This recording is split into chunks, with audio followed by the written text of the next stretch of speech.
നമസ്കാരം. മുംബൈ നഗരം ഒരു ഞെട്ടലോടെയാണ് ആ വാർത്ത കേട്ടറിഞ്ഞത്. പതിനായിരക്കണക്കിന് ആളുകളെ ഒരുമിച്ച് കൊലപ്പെടുത്താൻ ലക്ഷ്യമിട്ട ഒരു കൊടും പദ്ധതിയുടെ ചുരുളഴിഞ്ഞത്, അതും ഒരു പുണ്യദിനത്തിൽ. മുഹറം ഘോഷയാത്രയിൽ പങ്കെടുത്തവരെ കൂട്ടക്കൊല ചെയ്യാൻ വിഷഗുളികകൾ വിതരണം ചെയ്ത ഫയാസ് പ്രേംജി എന്നയാൾ പോലീസ് പിടിയിലായെന്ന വാർത്ത നഗരത്തെ ഒന്നാകെ ഭീതിയിലാഴ്ത്തിയിരിക്കുകയാണ്. മുംബൈയിലെ ബൈക്കുള മേഖലയിലെ റഹ്താബാദ് ശ്മശാനത്തിന് സമീപം നടന്ന ആശുറ ഘോഷയാത്രയിൽ പങ്കെടുത്ത ആളുകൾക്ക് ഇടയിലേക്കാണ് മരണത്തിന്റെ മധുരം പുരട്ടിയ ഗുളികകളുമായി ഫയാസ് കടന്നുവന്നത്. വേദന സംഹാരികളും പ്രതിരോധശേഷി വർദ്ധിപ്പിക്കുന്ന മരുന്നുകളുമാണെന്ന് വിശ്വസിപ്പിച്ച് ആളുകൾക്ക് ഇയാൾ ഗുളികകൾ നൽകി.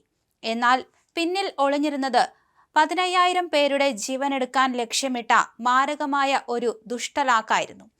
ഇയാൾ നൽകിയ ഗുളികകൾ കഴിച്ച 11ഓളം പേർക്ക് ഛർദിയും വയറുവേദനയും അനുഭവപ്പെട്ടതോടെയാണ് സംഭവം പുറത്തറിഞ്ഞത്. പോലീസ് നടത്തിയ പരിശോധനയിൽ പ്രതി വിതരണം ചെയ്ത ക്യാപ്സ്യൂളുകളിൽ എലിവിഷത്തിലും മറ്റ് കീടനാശിനിയിലും ഉപയോഗിക്കുന്ന അത്യന്തം അപകടകരമായ സിങ്ക് ഫോസ്ഫൈഡ് എന്ന വിഷപദാർത്ഥമാണ് അടങ്ങിയിരിക്കുന്നതെന്ന് സ്ഥിരീകരിക്കുകയായിരുന്നു. ചോദ്യം ചെയ്യലിൽ 15,000 ആളുകളെ കൂട്ടക്കൊല ചെയ്യുകയായിരുന്നു തന്റെ ലക്ഷ്യമെന്ന് ഫയാസ് പ്രേംജി സമ്മതിച്ചതായി പോലീസ് പറയുന്നു. എന്നാൽ ഒരു വലിയ ദുരന്തം വഴിമാറിയത് 3 വനിതാ വോളണ്ടിയർമാരുടെ സമയോചിതമായ ഇടപെടൽ മൂലമാണ്. ഫയാസ് പ്രേംജി സംശയാസ്പദമായ രീതിയിൽ ഗുളികകൾ വിതരണം ചെയ്യുന്നത് ശ്രദ്ധയിൽപ്പെട്ട അവർ ഉടൻ തന്നെ ഇയാളെ തടയുകയും പോലീസിൽ വിവരമറിയിക്കുകയും ചെയ്തു. വോളണ്ടിയർമാർ ക്യാപ്സ്യൂളുകൾ തുറന്നു പരിശോധിച്ചപ്പോൾ ഉള്ളിൽ സംശയാസ്പദമായ പൊടി കണ്ടെത്തി. ഉടൻ തന്നെ ലൗഡ് സ്പീക്കറിലൂടെ ഗുളികകൾ കഴിക്കരുതെന്ന് അവർ മുന്നറിയിപ്പ് നൽകി. ഇവരുടെ ജാഗ്രതയാണ് ആയിരക്കണക്കിന് ജീവനുകൾ രക്ഷിച്ചത്. പ്രതിയുടെ പക്കൽ നിന്നും 14,900 ഗുളികകൾ പിടിച്ചെടുത്തു. ഇതിനോടകം വലിയൊരു അളവ് വിതരണം ചെയ്യപ്പെട്ടു എന്നാണ് പ്രാഥമികമായ നിഗമനം. മാത്രമല്ല 30,000 ക്യാപ്സ്യൂളുകൾക്കും 50 കിലോഗ്രാം ഫോസ്ഫറസിനും ഇയാൾ ഓർഡർ നൽകിയിരുന്നതായും കണ്ടെത്തി.